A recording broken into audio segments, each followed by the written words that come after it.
Almost. There we go. I got a kill. Can't believe it. Yo, Billy, what is this? No, I know what it is, but what is it?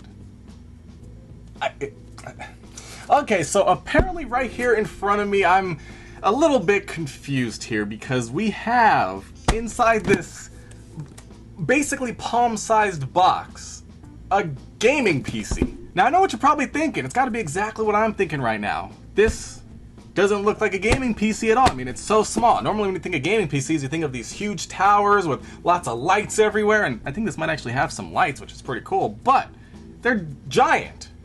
And they cost a fortune. So this thing right here is mini, doesn't cost a fortune, and I mean, look, it's mini. That's really like the main thing here. It's so small, there's no way this can actually do what they say it can do. I don't believe it. But we're gonna find out, because if it does, it's gonna be pretty damn impressive. The Ace Magician AMR5 mini gaming PC, and this is actually the first mini gaming PC that has 3 different modes depending on what you're trying to accomplish with it. We have silent mode, which is quiet and energy saving and good for streaming videos, you know, very light work, maybe some office work, which I'm assuming this will fly by with. We have auto mode, which is going to be right in the middle for adaptive performance, which is actually good for office work. I spoke too soon, my bad. But then we have performance mode, which is going to unleash the power and allow you to play games. And apparently AAA games at that. They say you can play League of Legends at 130 FPS. Grand Theft Auto 5 at 48 FPS. Granted, it didn't hit 60, but for something this small and a game that big, 48 FPS is pretty amazing. And they're even saying you can play Fortnite at like 120. That would be impressive. I would be really impressed. Granted, they are saying that this is based on 1080p settings, but they aren't saying if it's ultra, high, medium, low. If it's low, then who cares? But if it's, you know, medium, at least I would want to see high. That's going to be very impressive for this very small form factor. Now, this does come in a couple of different configurations for your creative designing, enjoying games, and working efficiency. You can have up to 64 gigabytes of RAM, it doesn't show it on the box, and up to 2 terabytes of SSD storage, which it also doesn't show on the box, so that's pretty intense. I happen to have the gray model with 16 gigabytes of RAM and 256 gigabytes of SSD storage, which is pretty much smack dab in the middle. Now, as far as what's powering this so-called beast of a mini gaming PC, we have an AMD Ryzen 4500U CPU as well as an AMD Radeon graphics card. They don't specify which AMD Radeon graphics card we have, but it's in here, one of them, so that's pretty cool. It has 6 cores up to 4.0 gigahertz with a Zen 2 architecture on a 7 nanometer process. I mean, it is the future. We have Mac Minis and Mac Studios that are roughly the same size that are pretty beastly, so I mean, PC probably caught up. And it also comes pre-installed with Windows 11 Pro, which is downgradable to Windows 10 Pro, which some people don't like because you have to downgrade it instead of upgrading it. But you know, most people, unless you actually need Windows 10, you want to have the latest operating system, and it's included for free, so that's great. And you know what, now that I think about it, I've never actually used Windows 11 yet, so it's gonna be new to me. But it's time.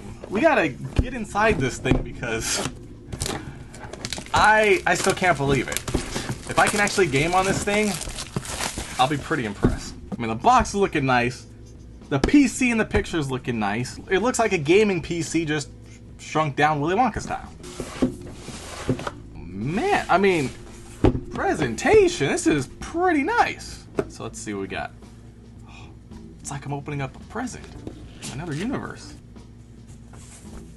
Alright, so here we go. It looks like we have the AMR5 mini gaming PC, accurate switching for consistent performance. We already went through all this. Dual channel, expanded RAM, expanded storage. We have dual RAM slots, dual SSD slots. You can upgrade this thing. We have an instruction manual, the power cable, at least one half of it. We have the power brick, pretty beefy. I mean, we definitely need it, even though it's mini, it's gonna game. A full-size HDMI cable, nice to see. Oh my god, it's smaller than I thought. It's not even the size of the box. It's like half the size of the box. Really? Oh my god, it's so thin.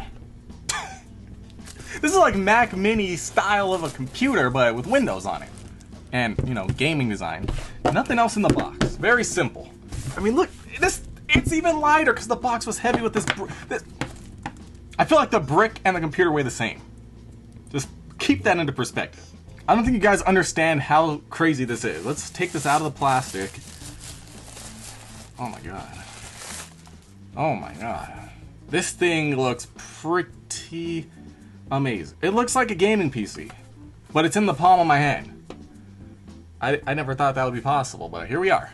We got the AMD Ryzen sticker, the AMD Radeon sticker. It's for real. This is an actual holographic sticker. Also over here on the side, we do have some nice triangle-shaped ventilation ports that also have LED lighting that's going to be shooting out of the side, which is going to be amazing, and that is on both sides. Over here on the front, power button at the top. Very cool. It also turns, because if we take a look at the top, silent mode, auto mode, performance mode. It's going to crank up the fan so you can have that performance. Also up top, Ace Magician, looks like it's going to light up as well. Very cool. Gaming PCs need LED lighting everywhere, of course. Over on the front, 3.5mm audio jack. 2 USB 3.0 ports along with a USB Type-C port. Flipping it over to the back.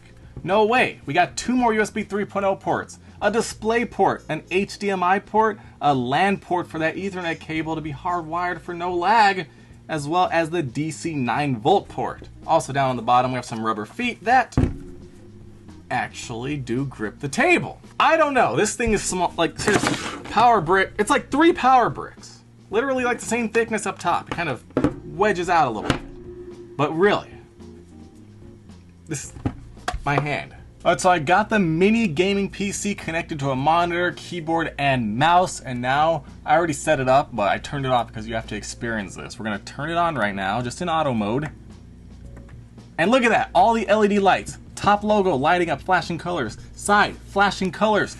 Power button, flashing colors. This thing just looks like a gaming PC, but it's shockingly small. I still can't get over that. But let's power this thing up to Windows 11 Pro. Let's see how long it actually takes to boot.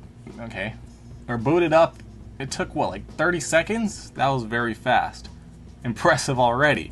Remember, first time using Windows 11. Now, this is kind of pointless, but let's start off with an internet speed test on fast.com. Solid internet speeds with that Wi-Fi 6 modem built in there. So now, one thing that I haven't tried yet is switching between modes while it's on. I don't know if you can do that or if it has to be off, but we're going to switch into performance mode. Oh, wait, it just turned red.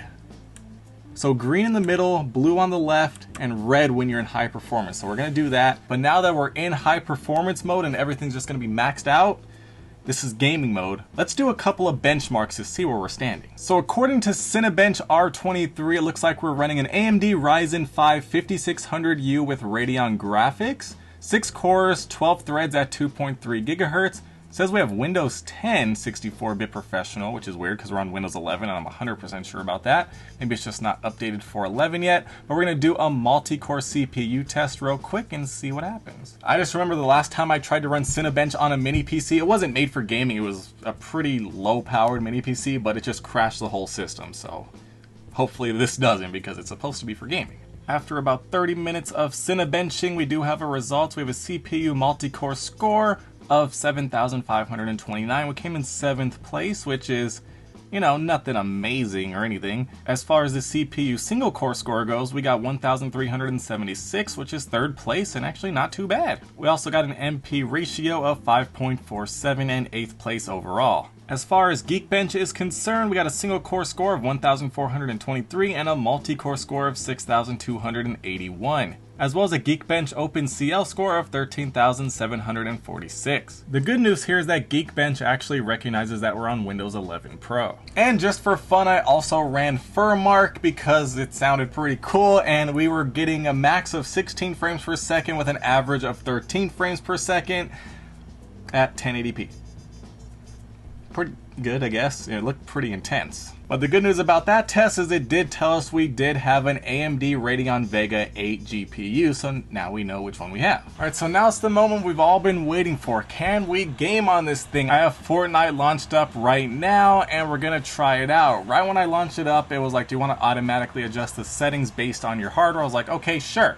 So let's see what settings we actually got automatically based on our hardware. Looks like we're at 30 frames a second with medium settings all around, so medium's okay, 30 frames not so much. Let's up it to 60 and see how well we fare. Let's apply that, go back, and let's hop into a game. Now looking at this character on the screen, medium settings don't look very good, so maybe in-game it looks better. Up on the top left, we do have the frame rate counter. We are at 60 frames right now. Let's see if it stays 60, drops, what happens?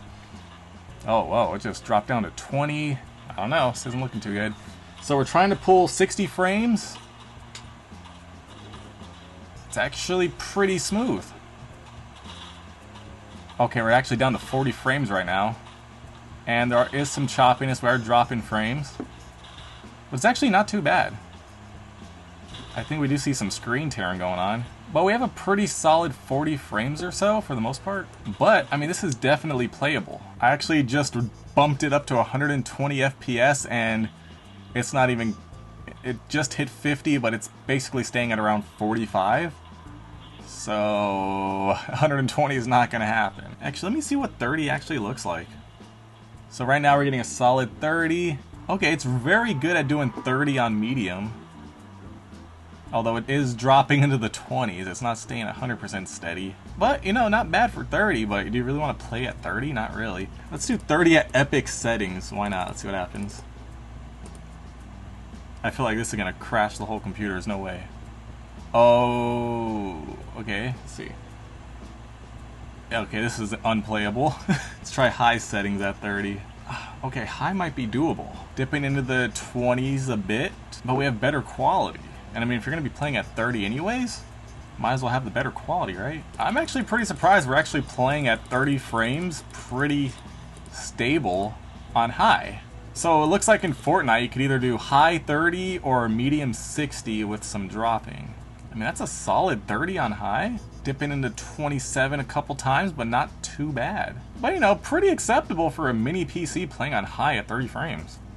Didn't actually think it would work, because Epic was a total disaster. It's not passing 70 at 120, so that's not going to happen. But we should be able to pull off 60 on medium. Although, you see that, we have some issues with the textures. Oh my god, look at that. Yeah, actually, there's still some artifacting going on. I don't know what's going on. I mean, it's a solid 30 on medium, but some of the layers are just flickering out of existence. And I died. Okay. Well, you know, we figured out what we can do. We can do high at 30 frames, medium at 30 frames, medium at 60, give or take. I mean, not too bad for being this small. I'm pretty impressed still. Although we did have the flickering textures, so I'm not sure what caused that. So let's actually try out some YouTube video tests to see what quality we can play when it comes to videos. Playing very smoothly, no problems with 4K 60. Now let's move up to 8K, see if we can pull this off. 8K is very choppy, not gonna happen. So you can do 4K 60, but 8K 60, not gonna happen. So there we have it. This is a pretty capable mini gaming PC. It's able to run games like Fortnite at up to 60 frames a second on medium settings with a few issues here and there, but nothing that you can't get past. You can obviously drop it down to 30 or even play high with 30 frames if you want to have a better experience. Obviously, it's not anything crazy like playing 120 Hz on your favorite AAA game, but actually very impressive and not too bad. As you can hear right now, the fan is ramped up, and this is as loud as it's gotten, which is about 65 decibels, which obviously isn't actually that loud, so no problem there. Plus, the design looks nice. It's actually, I mean, it's been running pretty crazy, and it's not even hot, so that's very nice. It can play 4K 60 It can play 4K 60 videos on YouTube without a hitch. 8K, not gonna happen, but 4K is all that we really need this day and age. And for the most part, I could recommend this PC if you're okay with those shortcomings, because it was actually able to run Fortnite in a playable fashion on this mini PC. That was pretty crazy just in and of itself. If you guys happen to pick up one of these for yourself, let me know if you're liking it and if it's meeting your needs. And if you haven't picked one up, let me know what you guys think about having a mini gaming PC that is, you know, okay. It can get the job done for the most part. You could still play games with your buddies without breaking the bank or having a huge tower taking up a lot of space. After using this thing, I'm actually pretty excited to see what comes next, because this is a really good start for the mini gaming PC category, and it can only go up from here.